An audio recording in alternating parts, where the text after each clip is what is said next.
Hi everyone, ఈ video వచ్చేసి రథసప్తమి రోజుది. కొంచెం లేట్గా అయితే పోస్ట్ చేస్తున్నాను. ఇంక ముందు రోజు హౌస్ క్లీనింగ్ అంతా అయిపోయింది. ఇంక నేను మ్యారేజ్ అయిన తర్వాత ఇదే ఫస్ట్ టైం ఈ పోస్ట్ చేసుకోవడం. లాస్ట్ 2 ఇయర్స్ అయితే మిస్ అయిపోయింది. ఒక ఇయర్ ఏమో ప్రెగ్నెన్సీతో ఉన్నాను, ఇంకో సెకండ్ ఇయర్ ఏమో అయితే అమ్మ వాళ్ళ ఇంట్లో ఉన్నాను. సో ఇంక ఈరోజు నేను రిహాన్ అయితే ఈ పూజ అయితే చేసుకుంటున్నాము. మా హస్బెండ్ అయితే ఆఫీస్కి అయితే వెళ్ళిపోయారు. మ్యాక్సిమం ఫెస్టివల్స్ అని నేను రిహాని చేసుకుంటాము, ఎందుకంటే మా హస్బెండ్కి ఫెస్టివల్స్ టైంలో అయితే లీవ్స్ అయితే ఉండవు. సో ఇంక నేను రిహాన్ అయితేనే చేసుకుంటాము. ఇంక ఇక్కడ పరమాన్నం కోసం అయితే మిల్క్ అయితే బాయిల్ చేస్తున్నాను. నేను పరమాన్నం ఓన్లీ మిల్క్ యూస్ చేసి చేస్తాను, వాటర్ అయితే అసలు యాడ్ చేయను. మిల్క్ బాయిల్ అయిపోయిన తర్వాత వాష్ చేసి పెట్టుకున్న రైస్ అయితే డైరెక్ట్గా వేసేస్తాను.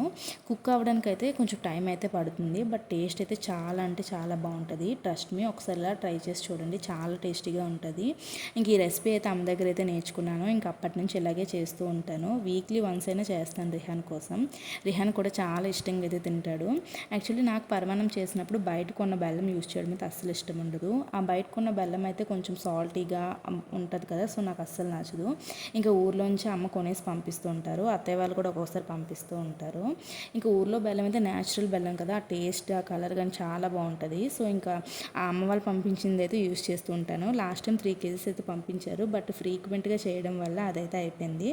సో ఇంక ఈరోజు అయితే బయట కొన్న బెల్లం అయితే యూస్ చేశాను. సో అందుకే కలర్ కూడా వైట్గానే ఉంది.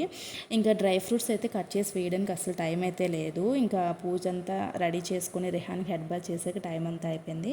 ఇంక లాస్ట్లో కొంచెం గీ అయితే యాడ్ చేసి సింపుల్గా అయితే ప్రిపేర్ చేసేసాను. చూడ్డానికి కూడా ఈ పరమాన్నం చాలా థిక్గా కనిపిస్తుంది, అండ్ టేస్ట్ కూడా లైట్గా కోవా టేస్ట్ అయితే వస్తుంది. సో ఇంకా మీరు కూడా ఒకసారి ఇలా ట్రై చేసి చూడండి, చాలా అంటే చాలా బాగుంటుంది. ఇంక ప్రసాదం కోసం అని చెప్పి కొంచెమే చేశాను. ఇంక నేను రిహానే కదా, ఇంక మా హస్బెండ్ అయితే తినరు, సో అందుకే ప్రసాదం కోసం అయితే కొంచెం అయితే ప్రిపేర్ చేశాను. ఇంక యాక్చువల్లీ పరమాన్నం చేయడానికి మిల్క్ అయితే ఆర్డర్ చేశాను చెప్టోలో. ఇంకా కొన్ని అయితే ఇంకా ఐటమ్స్ ఆర్డర్ చేశాను. టోటల్ బిల్ అయితే 120 అయింది. సో ఇంకా 120 బిల్కి కోల్డ్ కాఫీ అయితే నాకు ఫ్రీగా వచ్చింది. దీని ప్రైస్ 1 రూపీ యాడ్ అయింది అంతే. జేజీ మొక్కి రిహాన్, జేజీకి మొక్కు, ఓం చెయ్యు. ఓ జేజీ, ఇటు చూసి జేజీకి చూసి మొక్కు. స్వామి రామ్ రామ్. ఓం